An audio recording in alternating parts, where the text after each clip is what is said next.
Speaking of young people, Gen Z ain't anymore. Oh, true. This is cool. This is a sass I haven't seen. Yeah, you why are you so sassy? I'm just kidding. They're totally young.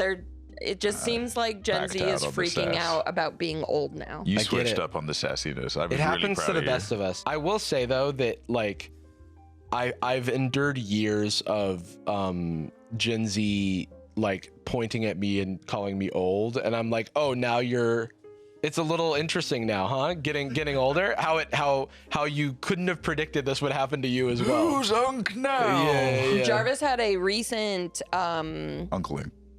I was Instagram story where you showed the first time you saw Childish Gambino in because concert. I went to Camp Flog Gnaw and saw Childish Gambino, and it didn't really connect.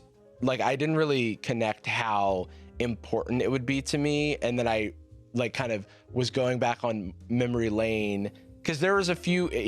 I think he did like a fan voted set list. And oh shit. And so some of the songs that he played were like extremely old songs. Like he played Freaks and Geeks, which is like old but famous, but he also played like Do You Like, which is like a song from Cul-de-sac, his like 2010 album before Freaks and Geeks and stuff like that. And I was like in this minority of people who, well, like me and Isaiah were popping off, but like I was in this minority of people. He was like, oh, there's some like old heads. And I'm like, yeah, I guess so. And then I posted another photo that I had that was me and Donald Glover that I took when I was like a teenager. And I couldn't remember exactly where that photo was taken. I just knew roughly the year it was taken. So then I went into my email and I found receipts for the Childish Gambino concerts that I went to, and I went to like 3 or 4 within like a year span around like 2011, 2012, and the ticket prices $15 to $30, and so people were like, oh my god, like these are so cheap. But I'm like, what you have to understand is like, yes, they're cheap, yes, concerts are expensive now as well, but also if you go see a small artist, the ticket price is cheaper than he was playing smaller venues, had a smaller following back then. Like the ticket was also generally cheaper relative to other lifestyle costs. Well, it's like if you go see a Sad Boys live show, for example, the ticket price is not going to be $100. It's no $500. It's like we should do $200. Yeah, and so that's what I'm saying. It's like and I consider myself a small artist, like Childish Gambino. I would consider myself bigger than him for sure. But you got a bunch of comments on your post. But I got a bunch of comments, and everyone was pointing at me and calling me old. And I'm like, hey, you know, that's true, I guess, but it's all relative. Like, I'm young in the grand scheme of things. I would hopefully have a lot of life left, but we'll see. When you're younger, if someone's even a couple years older than you, they seem so much older. Yeah, you operate on cousin math for a good few years. Yeah. You're the cousin that was born 9 months before you, or like you're just like, oh wow, you 40? I don't understand. Yeah, or it's like if you're like 18, you're a high school senior, and you have a 12-year-old younger brother, that is a big difference until you get older, and then it's a small difference. You're both in your 20s. Because of the relativistic nature of time. Yeah, I just, very specific opinion on aging, or at least the experience of it so far. I'm not at all bothered by my age going up. That is pretty arbitrary to me. It's only what like actual faculties change and stuff like that. And I feel like at this age, I'm 31. I don't think I can differentiate between what about me is changing or has changed because of my age versus what has changed about me because of my circumstances and lifestyle. I think I definitely feel like I'm getting foggier, but I also think that my expectations of myself has shifted in a way that I'm sure if I chatted to a 25-year-old version of me, I'd go like, oh, this kid's a fucking idiot. That's the thing. He's quicker, but he's stupid. When I first got diagnosed with ADHD, part of it was that I felt foggier and stupider, and I couldn't like think the way I wanted to. But then I went back and like, you know, because I have that podcast recording from when I was 14, it's like I can listen to a full conversation that I'm having as a child, and not as much has changed as I thought. I thought that, you know, some of my speech patterns were a little more drawn out, et cetera, et cetera. It's really just like my judgment of myself. Like I was being so much more hyper vigilant of myself and holding myself to a much different standard than I would if I was not in an industry where I'm having to look at myself talk or pay attention to myself, how I sound on mic. I get a lot of peace now from being very confident about what I'm bad at. And that at one point of time, I think when you don't know which class you've chosen, if you don't know if you're going fighter or wizard, and someone's like, hey, you're really like, I don't think you're very good at magic. You're like, I'm a wizard. I actually was going to be a wizard. And you kind of were never going to be a wizard. You kind of are just a fighter, but you're like, no, I'm a wizard and I'm a fighter, because you don't know which thing you need to value yet. I know what you mean. Like finding comfort in yourself is a big part of it. But yeah, just I feel very self-conscious about aging still, because I think I've said this on the show multiple times, where like when I turned 19, I was like self-conscious about aging because Mark Zuckerberg made Facebook when he was 19. And so I was like, oh, I haven't achieved enough. Oh, interesting. Yeah. And so I think I always kind of like, this isn't an active thought. It's more like kind of a, we're sometimes like beholden to like the way our neural pathways have already been paved. So we just have these tendencies. And so like my tendency is to feel like I haven't done enough, et cetera, et cetera. Right. And so I have comparison is the thief of joy. Right. And I also just have to nip that in the bud, because it's not like an objective reality. But it is. There's always something to not achieve. Yeah, that's true. And also it's just like achievement isn't the point of life as well. Also, I've achieved plenty, but it's so easy for me to critique myself. I am so curious how old this kid is, because when I look at, I'll see a kid like this, right? It looks like this kid, and I'll go like, oh, what? He's like 11 or something? Yeah. And then I'll find out he's like been driving for 10 years. This Friendsgiving that I was at last night, I realized I have to stop playing into being old, because I was doing that. Someone was like, what are you, like 42? And I was like, that was the first time I had someone like way over guess my age. So I was like, I should just shut up. Were they doing it's a bit? No. How old were they? I think if you talk about being old, Yeah. people think you're must older than assume you older. are. Yeah. That's kind of what I mean. How old is the person that said that, Fish? Like 28. That's interesting. Yeah. It didn't make me feel good, but I guess then in that case they'd be like, yeah, you can't be 33 if you're talking about being old. yeah. All right, let's watch this boy. Listen, Jacob, show me the boy. Just found out I'm chopped and also Unc. So thank you, TJ, for a reminder for me to never chaperone a prom again. Sorry I brought up Danny Phantom. Whoa! That's funny. I remember Danny Phantom being the one I was a little too old for. Same. That's fun. In defense of me, with people on my Instagram story, there were people saying that I may be Unc, but I'm not chopped. So That's a dub. thank for you. sure. Y'all That's, real ones. I mean, that's defeating you defeated the stereotype. Defeating the chopped allegations. That's the other thing too. Like, I feel like Unc is more of a vibe than an actual age, because there are all these like basketball players that'll say like Alex Caruso is Unc.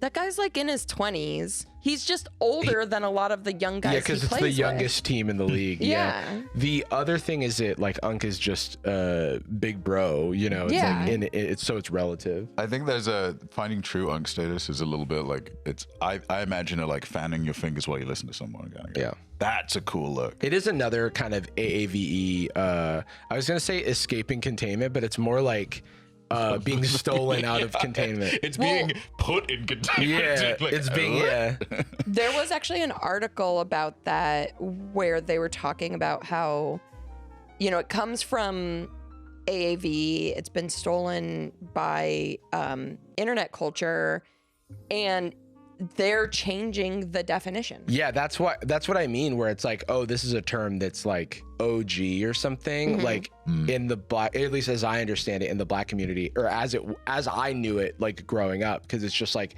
an older like black man, like who's big like brother, related to uncle you. type. Yeah. And it's a term of affection or whatever.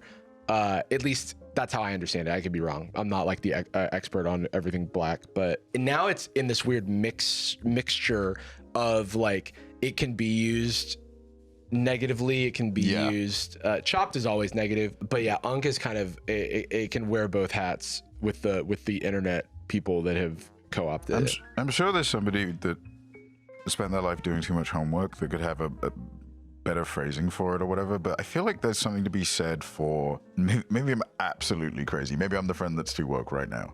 I think there's something that's always been a little iffy to me, a little off to me about the implied funniness of using AAVE terms. Oh yeah. Like it's like a very silent part of it, but it's like like a white kid going, "What's up, dog?" Yeah, and like it feels like partially these spread because it's ironic. Right. It's funny. It's funny because look at me. I'm not a black man. And I think a lot of people would say that that's not why they're doing it, but then my follow-up would be, okay, so why are you doing it? Well, just because people are saying I it? think it's like the why steal from black people, because like black people and culture is cool. Yeah. And I want proximity to coolness.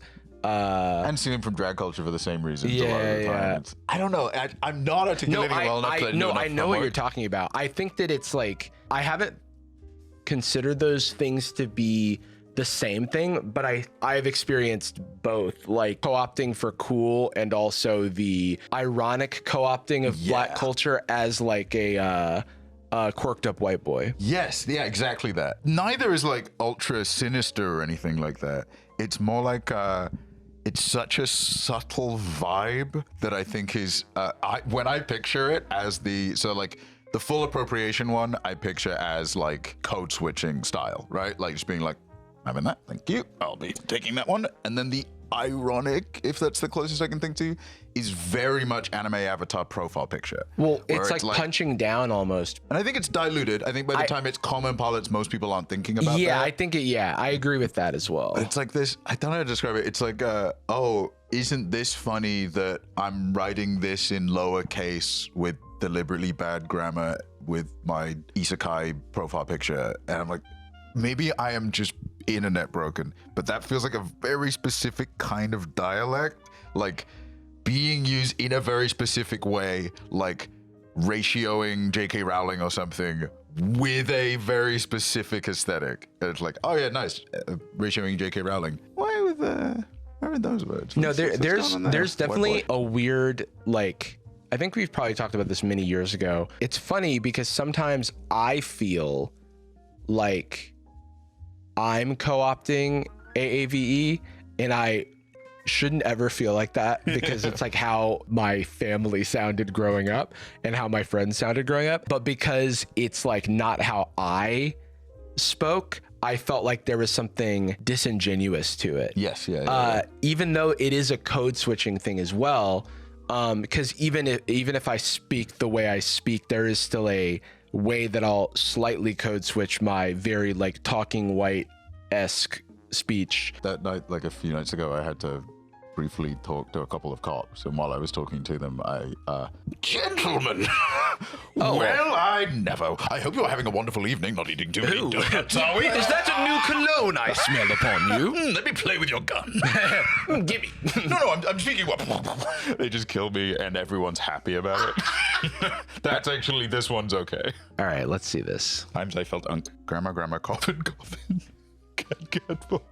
Coffin is The coffin's funny. That's like an old lady dying, being rebirthed as a happy cat, and then they die again. Do you know when you're on a website and they ask you to put in your birthday? Why is it taking so long to scroll to my birth year now? It used to be like a little adjustment and it would be 2005. But now I'm having to do like 2 giant swipes before even reaching the 2000. Whoa. I was gonna say, I feel like half the time that's just bad app design.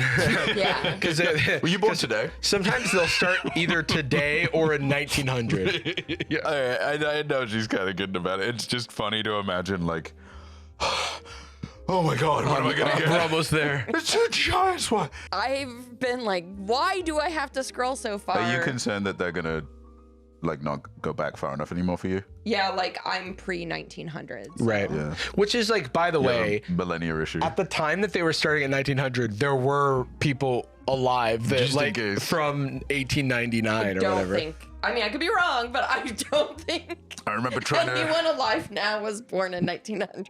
Anyone alive right now? There's got to be No, not right now. But I'm saying When that the in the early internet, No, in no, like the no, 90s. I'm- Yeah. I'm just laughing at the idea Yeah. that someone's 125. And We don't have signing up. 125-year-olds that we know of. I heard that people are signing up for the chicken But I do think we have like 118-year-olds or right. something, or 16. Isn't that kind of interesting? Because when I was in my 20s or in high school even, Civil War. people would say, well, 30's the new 20 and 40's the new 30. Like that was like a thing for Gen Xers who were like acting younger than the previous generation as far as like, I don't know, like going to see bands into their 30s and stuff, like not having kids, like that kind of Not stuff. marrying the first person you meet. And so for the longest time, like my whole adult life, people were like, well, 30's the new 20 and 40's the new 30. Now I think 20's the new 40.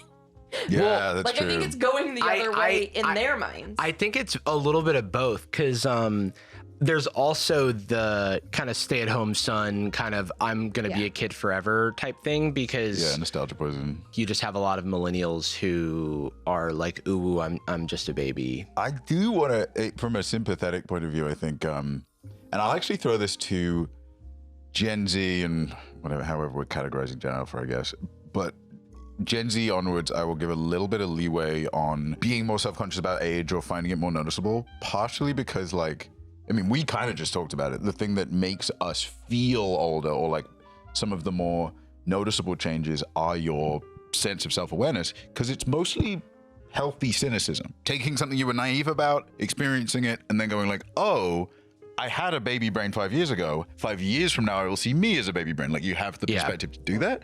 I think every generation, for truly in our extended lifetimes, has pretty much kind of speeded up the cynicism a little bit. I think Gen X, one of the most naive generations in history, because they are coming from a generation that is saying, hey, you need, go ahead, just buy your starter home. Right. And then sometimes they could, but also they're in this like weird atomized community and culture, and the internet is starting. When did Gen X start? Like 70s, right? I want to say it was like if you were born in like 60 to 65 to 1980. And then Yeah. what was the generation before that? Boomers. Boomer. Because it makes sense. Because that generation, like Hank put out a video about how like almost all of the presidents were born in like the baby boomer generation, Like 1946. like 1946, 47. And then and what's interesting is about how they have warped culture. Like all of the holiday songs that we have are like that generation's holiday songs, because it harkens back to the last kind of period of quote unquote American prosperity. There's a 'Cause it's cavity like right in the it's like middle. post World War II economic opportunity, et cetera, and like it's like a false reality that like never existed in the way that people talk about it, but it's a thing that they've been able to promise back to and Yes, and have a point of reference for, and they're all gonna die, And as we all do, and then there's gonna kind of be a new. there's going to only be the mythology of it. It's like guys that are like, we need to get back to an era of real debate and kind of like ancient Greece. And I'm like, what are you, who did you talk to that told you about this? What are you talking about? What, do you want to, you watch a video essay, did we? I think Gen Z, to their credit, has had like such an overwhelming amount of cynicism in such an overwhelmingly small amount of time. Yeah. Well, I Like do they've gone think- from belief to challenge to belief to challenge to optimism to disappointment on 50 times. Yeah, the things millennials we would- had like optimism, and I feel like that's where you got so much like millennial cringe, and I feel like Yeah, Gen yeah. Z is like the kind of response to that, and it's like a lot of cynicism. But I would say that millennials had optimism until around 2008. Like, everything became extremely pessimistic after that. I mean, at least and American. sarcastic. Well, we got edgy or like sustained a little bit of attitude, but ultimately, like, we got some false pseudo political progressive optimism, right? Yeah, Like, I- a lot of yeah, like, the But I feel world's like the it's good been guys on are a winning. downward. I definitely think it's been on a downward. But I do agree that like having the internet for Gen Z, like they've had the internet their whole lives. Right. They've been able to see so much horrible stuff. Yeah. But I guess what I'm saying about it's like also to your point is that millennials had that optimism, and then Gen Z is born Yeah. in becoming lucid Yeah. only during a period of pessimism. They were born in the darkness or whatever. Yeah, they were born in the basically. darkness. And then we are like, We're like I Batman. feel like I am fighting against the instinct so much of the time to patronize. It's sometimes self-conscious about being a little too like judgmental about these people just don't get it. They don't know what it's like to actually be old, because Jesus Christ, man, I still even naively hold on to a little bit of the propaganda I got when I was like 9 years old, that you grow up and then you get this and then this thing happens and then the white picket fence and like the not even necessarily things I want, but there was at least like a schema. They at least give me a format. I Yeah. feel that way sometimes where I'll be like, oh, this thing is the dream. And then I'm like, wait, that's not my dream. That's just a dream that was fed to me. And it's also like all very outdated. Like millennials can still remember to like kind of these promises and stuff, but I feel like Gen Z, it's like never been on the table. Yes. Yeah. And so it makes sense. But Gen Z is now getting to that age where there is some amount of reflection on aging. And I guess that's what like this experience is what they're going through.